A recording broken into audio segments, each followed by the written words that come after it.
What's going on, everybody? It's Nick Payne with the Face Mask Podcast, and I am continuing to look at rookie wide receivers ahead of the 2021 season. Up today, Texans draft pick Nico Collins. The senior out of Michigan was a third-round pick for Houston, so day 2 pick, 89th overall. So some solid draft capital, not first round, but it's still the second day. So there's something to be said for that. Collins is not the most talented wide receiver in this rookie class as far as overall profile. But if you want to talk about opportunity, and with a word like that being so prudent, being at such at the forefront of so many fantasy football conversations, there's not too many other rookie wide receivers who have the opportunity that Nico Collins does. Houston almost feels like an afterthought at this point, not just for fantasy standards, or fantasy purposes, but NFL purposes as well. There's a lot of uncertainty around Deshaun Watson, and then after that, the roster from top to bottom is pretty devoid of talent.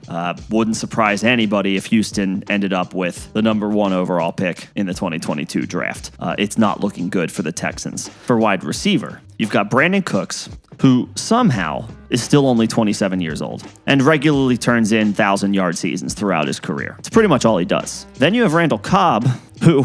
You want to talk about Brandon Cooks only being 27. Randall Cobb is still only 30. Feels like he's been around forever. But even with Deshaun Watson leading the league in passing yards in 2020, Cobb was pretty underwhelming. He did okay. 38 catches, 440 yards, 3 touchdowns. Not anything spectacular, though. Of course, the Texans did have Will Fuller, who has since moved on. But even as in a veteran role as the team's third receiver, Cobb was not very impressive. And then at the top of the depth chart, at least for now, rounding out the top 3 receivers is Kiki Kuti, who hasn't really done a whole lot since he made a couple of plays as a rookie. The last year, his third year, was actually his most productive season, 33 catches on 40 targets, 400 yards, and 3 scores. So decent production, nothing to write home about. The point is, yes, Houston's offense looks to be abysmal right now. Like probably the most avoidable offense in for fantasy purposes. There's just not a lot to get excited about, especially assuming Deshaun Watson is not playing for Houston. But somebody has to do something. And I know that sounds cliche, and I know that sounds like a cop-out, and it's hardly analysis with anything worth backing it up, but it's true. Assume Houston's going to be down in a lot of situations in most of their games. They're going to be throwing the ball. It might be ugly. There might be a ton of inaccurate throws. There might be a ton of sacks. There might be awful play in general from this offense. But garbage time exists, and garbage time is a major factor in determining matchups each week in fantasy. Houston is a prime opportunity for garbage time production this year. And you want to talk about the wide receiver room as far as the current depth chart. I'm not sure there's another team in the league where that's as up in the air as Houston's is. It's anybody's job for the taking as far as who ends up not just getting playing time for the Texans, but starting for this team and leading in at least one, if not more, of the receiving categories. Collins has as good a chance as any coming in as a day 2 pick. He doesn't project to be an alpha wide receiver 1, but he's a big target. He's 6'4", so he's going to be able to go up and get contested catches. He's going to be able to win on 50-50 balls. That's what he did at Michigan. He goes down the field. He wins at the 3rd level. You are going to send Collins deep, and he can play physical. He proved that at Michigan. He's got pretty good hands. If it's in his range, if it's in his area, he generally comes down with it. So in an offense that is desperate, looking for something, anybody who can give them something, give them a spark on offense, Collins has as good a chance as anybody to supplant the guys that are currently at the top of the depth chart, just because the other options outside of Brandon Cooks are so uninspiring.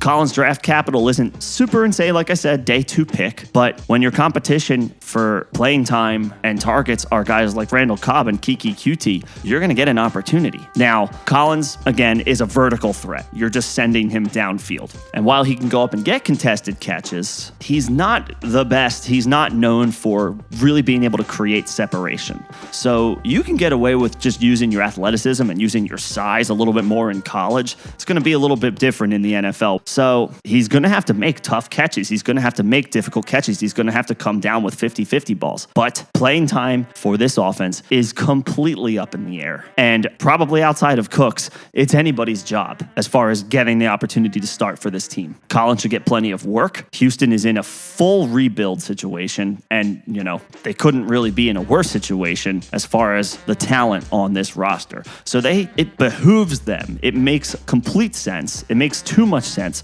for them to get as much playing time to their young guys as possible. Collins absolutely fits that bill. Yes, again, this is not going to be an exciting offense. This is not going to be a good offense. This is going to be an offense where there's going to it's going to be frustrating a lot of weeks. You're not really expecting too many guys to come through for this team too often. But this is still an NFL team with NFL talent. They are going to find a way to move the ball at some point. It won't be pretty, but they'll do it. And with as little talent in the wide receiver room as Houston currently has, why not a guy like Nico Collins? So, with that said, in redraft, he's obviously still a very much just monitor the situation.